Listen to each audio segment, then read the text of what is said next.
Hello বন্ধুরা, আসসালামু আলাইকুম। আশা করি সকলেই আল্লাহর রহমতে ভালো আছেন। তো বন্ধুরা, ভিডিওটির মধ্যে যে গাছটি দেখতে পাচ্ছেন অতি মূল্যবান একটি গাছ, কবিরাজি গাছ। তো বন্ধুরা, সকল হাকিম কবিরাজগণ এই গাছটি ব্যবহার করতে বলেন।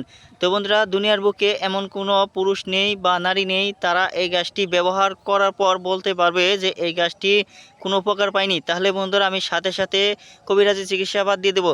তো বন্ধুরা, এটি এমন একটি মহামূল্যবান গাছ। তো বন্ধুরা, যে সমস্ত দুর্বল পুরুষেরা ব্যবহার করেছে, তো বন্ধুরা তারাই উপকার পেয়েছে।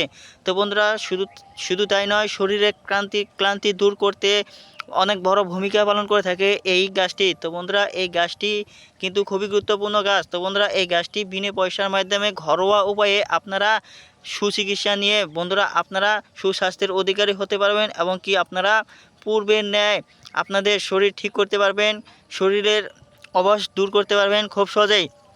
তো বন্ধুরা, আসুন জেনে নেওয়া যাক। তো বন্ধুরা, এই গাছটি দিয়ে, এই মহামূল্যবান গাছটি দিয়ে আপনারা কিভাবে ওষুধ তৈরি করবেন ঘরোয়া উপায়ে। তো বন্ধুরা, সেজন্যই আপনারা যে পাতাগুলো দেখতে পাচ্ছেন, মূলত এই কচি কচি পাতাগুলো আপনাকে ব্যবহার করতে হবে। তো বন্ধুরা, ভালো করে দেখে নিন। তারপর বন্ধুরা কীভাবে ব্যবহার করবেন সেটা হচ্ছে, এই পাতাগুলো ভালোভাবে পরিষ্কার করে নেওয়ার পর তো বন্ধুরা একটি পাত্রে বা একটি গ্লাসের মধ্যে বন্ধুরা আপনারা নিজেদের হাত দ্বারা ডলে নেবেন। ডলে নেওয়ার পর বন্ধুরা, তারপর দেখতে পারবেন আঠালো পদার্থের মতো রস বের হচ্ছে। সেই রসের সাথে আপনারা হালকা 2 চা চামচ অথবা 3 চা চামচ চিনি মিশিয়ে নিন। তারপর বন্ধুরা, চিনি মেশানোর পর বন্ধুরা আপনারা খালি পেটে সকালবেলা সেবন করুন।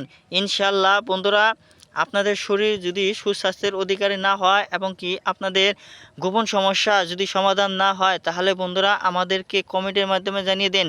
তাহলে বন্ধুরা আমরা কবিরাজি চিকিৎসা বাদ দিয়ে দেব। তো বন্ধুরা, এটি খুবই প্রতীক্ষিত একটি গাছ। তো বন্ধুরা, যারাই ব্যবহার করেছে তারাই বলেছে এই গাছটি অনেক উপকার। তো বন্ধুরা, আপনারা বিশ্বাস করে এই গাছটি সেবন করতে পারেন। ধন্যবাদ আপনাদেরকে।